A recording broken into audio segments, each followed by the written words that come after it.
abo badinri loolay wax gi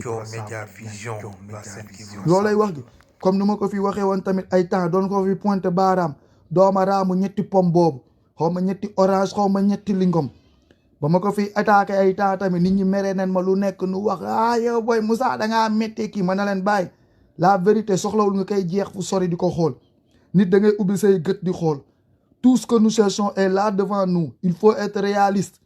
nit kuy woote wala kuy def lu baax du fi nekk di konkoon cette mati tunguru wala kii ba ma ko fi naa leen doomaraam la dafa yant la maa ko fi njëkk naa leen def moo tax fépp la ma bloqué live am balaa ma siy jot wala di kii intervention maa doon dugg di këlëb fépp la ma bloqué xam na ni que saa waa ji gémmiñam bi day wax damay wax te de je parle dafay yant la nee naa leen c'est une infiltré ba ma ko fi waxee c'est très longtemps infiltré la dooma xaraam bu nguur gi di fay yónnee nu ko pour mu andil nu leen ñuy jéem a xool nan la ñuy def di duul wax naa ko fi maintes fois nee naa leen gis ngeen doomaraam yooyu suñ nu yebee rek si moom leen jàll ils ont les télés ils ont les radios ils ont tout mais ils ont vu qu'à un moment les gens les ont démystifiés gars yi xam nañ ni que on les a démystifiés démystifié bi nag si nan la demee mooy instant gii nii télé yeeg rajo yeeg affaire yu bëri gars yi dégleetu nu leen lu bëri gars yi lan la ñuy déglu gars yi liveurs yi la ñuy déglu di xool information internationale bi lan moo fa xew gars yi ne font plus confiance trop à nos chefs et à nos journaux parce que xam na ni que c'est des presses mensongères et ils sont corrompus léegi mati nag mooy dooma xaraam bu jéem a jóg ñu def ko benn brèche pour gars yi yëpp nu daal di jéem a ñoom tamit dugg si réseaux sociaux yi parce que ñoom aayuñu si lool mënuñu see médiatiser te saa yu si ñëwee du ñu am problème mati trois pommes nag mooy dooma xaraam bi bu leen di ubbi ligne bi nekk ligne boo xam ne ni que entre ñoom ak ñun pour ñu ñëw di toog déggoo Mame Dio Diazaka ba mu ko fi commencé andi nu fi seen ministre yooyu noonu commencé di teg balaa may dee muy pajal ay bët di kii waa papa tonton ay si laa leen ne kii naa fekk la kii naa fekk la soo waxee mu naa leen ay affaire de kii dugg na fële génn fii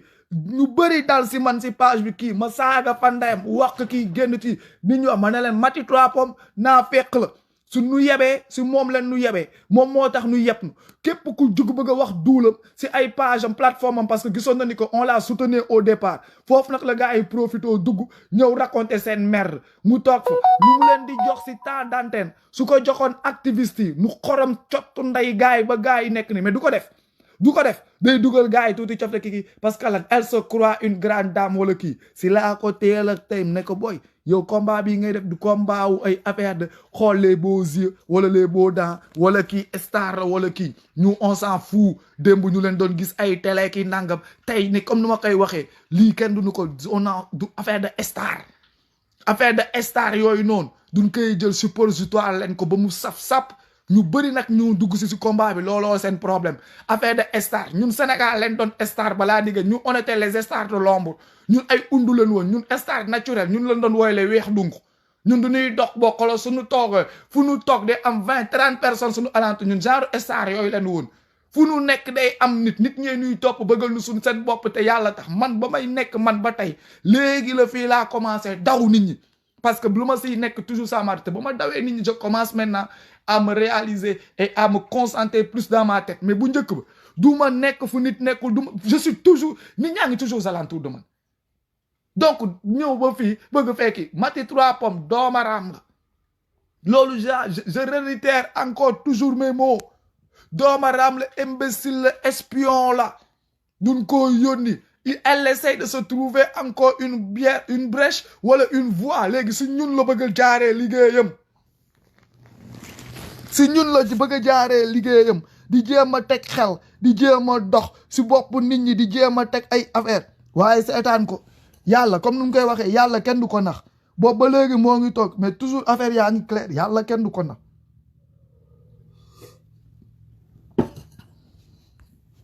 mën nga nax sénégalais yi de mën nga nax sénégalais yi wala jéem a nax sénégalais yi sax mais yàlla moo koy feeñal te toujours noonu lay demee da ngay foog na yaa si nekk dem ba si biir yàlla claté la billahi yàlla claté la mati trois pommes défaillante la day nen dem rek mais man loolu c'est même pas mon problème loolu moom c'est même pas mon problème mu kooku dama koy kii rek di ko seetaan maanaam ni que bon man comme ni ma ko waxee yenn genre nit yooyu noonu genre yooyu su ma waxee benn yoon laa si wax si sama xalaat wax si lu ma si kii génn dem toogee nële dul ma si yekk ma si ma pare dem toog di seetaan moo tax genre yu action yi demee ni su amee damay kontaan toujours ñëwaat encore sànni sama grain de sel dugg réseaux sociaux yi gis gars yi di ñaxtu damay ree ba da leen parce que lan bàyyi confiance du rafet encore loolu àdduna daf ma see yar j'ai donné trop de confiance j'ai trop d'amis yoo xam ne j'étais prêt à mourir pour ñoom man xarit j'y étais d'une façon bu nga xam ne que su ma amoon gaañ dina mën naa defaral sama xarit ba defaral ko loo xam ne man du ma ko defaral sama bopp je suis trop attaché à l'amitié man dama bëgg nit je respecte trop le doomu aadama moo tax tey jii fu ma toog nii si am di jàmm ak nit ñu xam amaana sax suñu ma fayan man lu ma leen jox wala lu ma leen lebal wala lu ma yoreel tey fii ma toog nii du ma fi nekk di sonal sama bopp di kii je suis koo xam ne ni que man su ma la joxee sama bopp ba jàpp ni dama lay jàpp ni sama bopp ba lu raw sama bopp et j'en ai eu des leçons affaire bi du ay hi waaw hi waaw alaaji waaw yow kii ni nangam ñoo lay rey j'en ai eu trop de leçons man moo tax yooyu noonu pour nga bluffer ma si affaire yooyu noonu sama 1 + 1 = 2 bi foofu la jóge je crois pas en cela lan laa gëm mooy lan 1 + 1 = 2 mooy yow du nga mel day koy dundee noonu melal naturelal et laisse-moi juger ne te juge pas kii nanga laisse-moi faire une fois que je vois des choses louches man je suis à côté je ne me laisse pas prendre par ces conneries mais sénégalais yi nag ñoom c'est ça leur problème habillement sourire waaw papa waaw tata yow waaw kii ni nangam mooy lool man loolu doxul si man dama lay xool say déplacement xool la bu baax non je faisais partie man de un ba may jaay bon tamit j'étais un voleur de confiance ba may jaay drogue je suis aussi un voleur de confiance rare jour bu ma policier yi sax jàppee ba nu taxaw jaakaarloog man danoo téye seen bopp ne ma non booy comme yow la ma ne leen waaw nu ma non may booy yow parce que tellement ni que daje nañ maintes fois nu may laajte ma taxaw di leen dof-doflu nu rombaat ak tur gi ak affaire nu ko doon xalaatee et après lu nu gis ça les dépassé gars yi daal ne non mënul nekk yow booy comme ma toog je ne peux pas parler adduna gi nit yi foog ngeen di commencer di ubbi seen bopp yi looloo tax kilifa diine yëpp nu ku jug ñëw si biir dëkk bi yëpp nu bàyyi gars yi kon parce que lan ils croient que on ne réfléchit pas mais il est temps que on commence à use suñu mind yi nañ commencer use suñu mind yi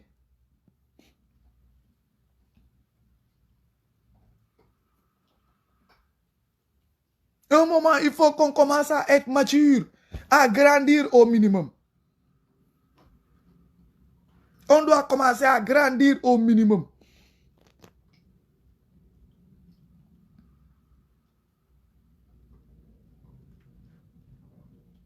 mais mooy lool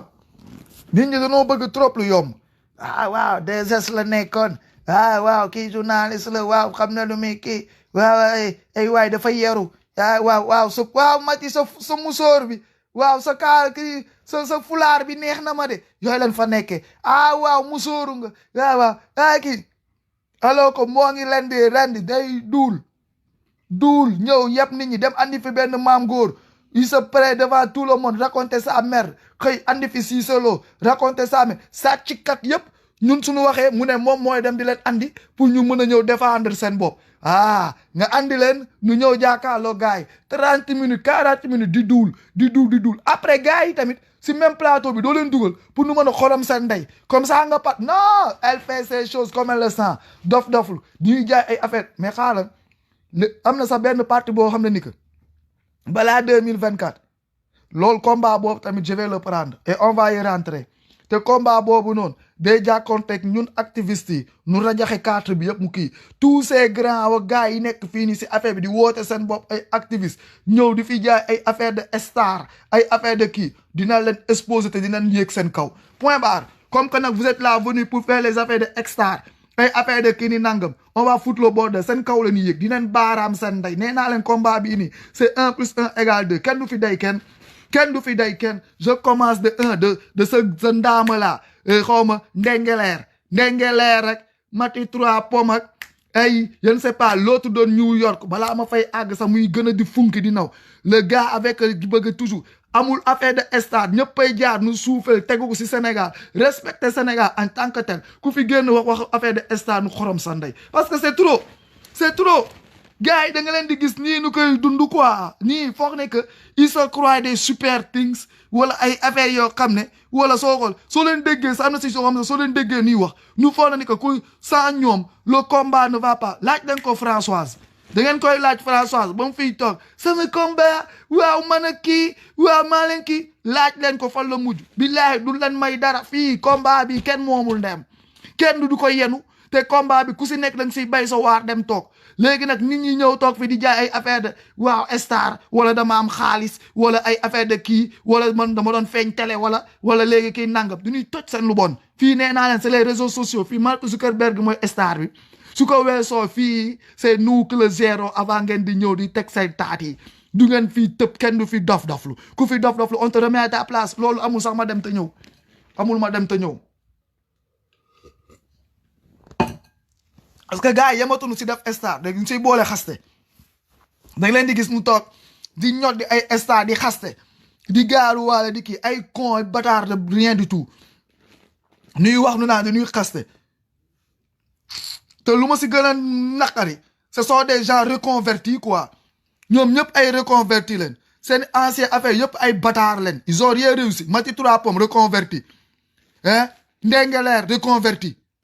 ñoom majorité bi yëpp même tous autant qu'ils sont nekk fii di tëb ay c'est des reconvertis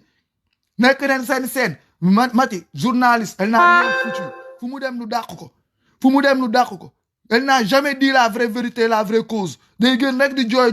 kenn xamul ndax dafa bëggoon laal patron bi wala patron bi daf ko bëggoon laal wala dafa tas sayu jàmbur kenn xamul ndaama yi du ñuy bëri solo loolu ñun xam nañ ko ndaama yi du ñuy bëri affaire du ñuy mën a tooñ bëri affaire du ñuy bëri solo lool te ndaama bu bëri solo la voilà lu tax mu dagg rastaami waxu ko kenn loolay wax gi fépp dugg na fa journaliste pute laa ko waloon tuddee elle a vu tous les trucs déggal moomoo ñëw na maxu la kagulaar ndeysaan bëgguma ko si woon boole mais c'est aussi une partie parce que c'est un con quoi démb fii waaw barki yàlla bàyyi naa laay bi gabe kii ni nangam koy jëgaat fa leen di raconter un moment mooy loolu quoi soyez un peu cohérence lu ngeen di wax constance te arrêtez de nous prendre pour des cons dem ngeen ba seen petit frère yi màgg nañ on comprend nous sommes avec vous dans ce combat là dans le même champ te booy lu nu paree def ak fu nu si toll xaajo goo leen si donc le problème mooy lan arrêtez de nous prendre pour des cons loolu laa leen wax balaa may de ma daala kagulaa ma mu génn fa ak ay bëyitam ay saab di jaay nit ñi jàng alxuraan ay kii ya ki nangam di ñoddi di waa kii moustache am di jaay waaye fii ñëpp a yor moustache man mii booy wu ndaw bi dem gisoo loolu rek la ma yàlla baa dégg sikkin bi xëcc naa ba sonn dara ñu moustache yaa ngi ñëw booy ndaw ñu ngi moustache doo mbokk dama bëgg ngeen yemale seen bopp yi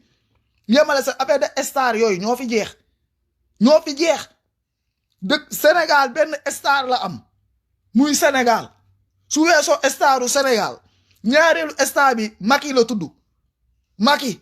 mooy doobaraam bi su ko weesoo tout le reste c'est des Cro-Magnons yaa ngi dégg lu leen wax donc nag loolu dugal leen ko seen poche seen star yooyu ngeen di jaay du loolu la ñuy diwoo du loolu la ñuy dépensoo du moom la ñuy fajoo donc vous la mettez là on pense loolu amu sama dem te ñëw taa yi ni gisoo borom Ndengeleer taa yi génnee na sansa bi taatu valise bi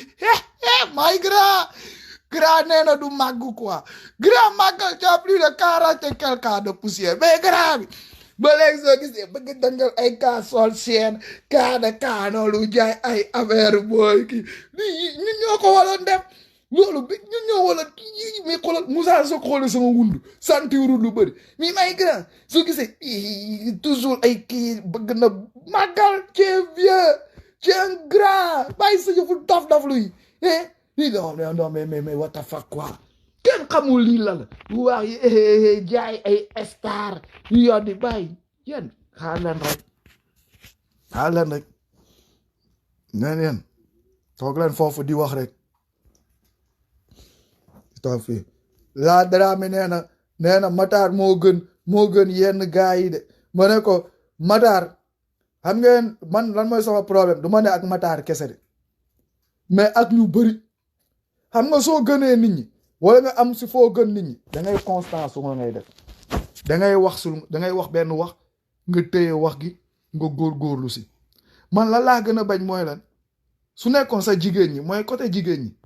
ñoom ñooy yoma jigéen activiste yeeki nangam sax nga daal di ne ok ngay mën a nuy waxtaan ñuy redresser di teg mais nee neen ay góor yàlla ñëw toog tey tantôt nga wax lii suba tantôt nga bëgg a wax lii ginnaawaat suba tantôt nga bëgg jaar na la et avec ça nga bëgg nit ñi topp la si ay wax yu toogul mooy nañ topp kilifa diine yi rek parce que ñu loolu lu kilifa diine di def wutewul kilifa diine yi tey dañuy wax lii suba nu wax la lee tantôt nu wax lee gars yi topp si mel ni ay mbaam nu koy jéem a faj léegi loolu nu koy jéem a faj nu ñëw ba si ñun ñii naan ñu ñëwee docteurs yi di jéem a faj loolu am ay docteurs yoo xam ne que ñoom noonu la ñuy doxee mbete gaaw faj malade Matar Kagulaar souvent day óbbali di wax c'est ça son problème day óbbali di wax mooy day ñëw teg affaire bi yaram bi tàng vu daw kër yi naaw affaire yi kii mu xool te benn teem rek di ñambaas di dem ñambaas ba pare da du xalaat ni ko wax na si lii waxee na ko ni téye na ko gaam bi ginnaaw suba mu tëllaat encore si beneen live kenn comprendre nan la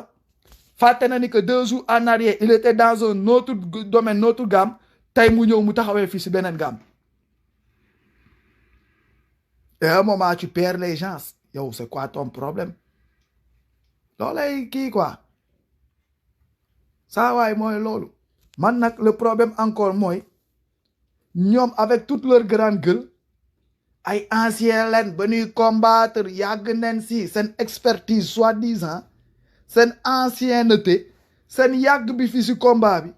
léegi nous aussi on n'a qu'à se tourner nous les gamins nous les bambins de rien du tout comme eux ils le disent ñun ñii nu ñëw fekk si nu si combat bi ba ñu ko sulliwee ñëw di lijjanti di teg fu ñu ko yóbbu ak ñoom fan lañ si toll ak ñoom lan la ñuy def ak lan moo si seen njëriñ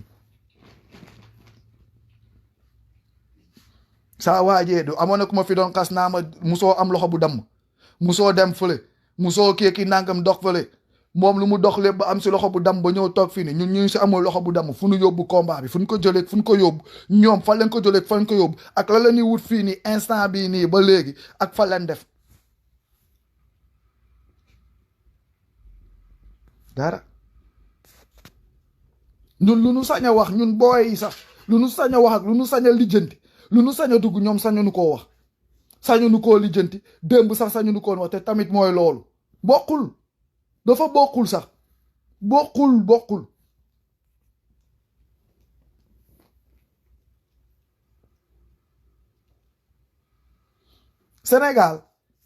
Sénégalais yee ko moom loolu tant que c'est pas clair dans la tête de tous les quelqu'un Sénégalais yee ko mën a defar loolu tant que c'est pas clair dans la tête de tous les quelqu'un Sénégal amul ay comme nu nga koy waxtee naan ay sama séeréer beeg sama kii beeg kilifa diine beeg ay affaire de kii ki nangam non ce sont les gens qui vivent qui peuvent le changer qui peuvent amener une amélioration mais du kenn duñu ko defal suñu place kenn duñu ko defal suñu place kenn duñu ko defal suñu place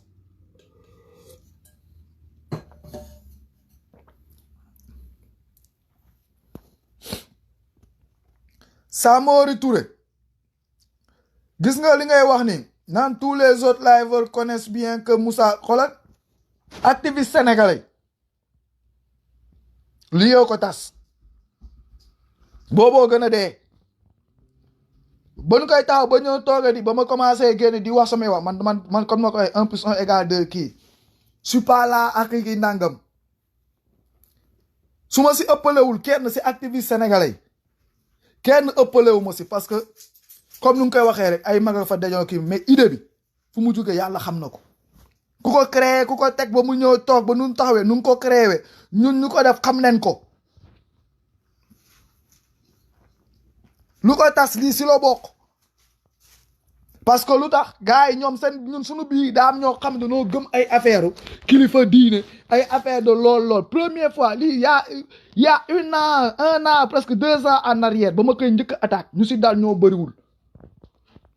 si la ma ay ñenn woo ay genre bëgg saa Aliou ak ay genre kii doon jéem a xool ni arrangé nii kii nu naxtaan teg Tunkara Ousmane Tunkara ñëw jaay affaire def fa benn genre démonstration bu garaaw lépp ma xam nu mu demee ma dee bàyyi mu sedd parce que ils croient que nous sommes bêtes qu'ils sont plus intelligents que nous man ma continuer rek bàyyi di sedd di nelaw laay Pythagore njëkk wone boppam kii ni nangam jaay ay affaire Bouli Galissa fële daw moom dès le départ moom il a toujours montré que mooy la ay affaire ba mu ñëwee kii mu daay daw bëgg bàyyi di jaay ay affaire de naa fekk di tourner di cuy di càpp di kii temps yooyu kenn rek moo si kowoon moo si d'accord moo si tàngoon jër demoon si der tey jii nii sax mooy loolu saa foofu damay xorom ndeyam mooy Pape Omar Dia neexul ba neexul temps yooyu noonu il y était move léegi si biir activiste yi ñu adhéré woon si genre combat ba xeeb du leen doon calculer nii le reste c'était déjà yoo xam ne que foofu la coow li commencé su ma génnee sa live def sama intervention ba génn ba ñëw toog nu daal di ma ne waa bay Moussa kii rek woote réunion.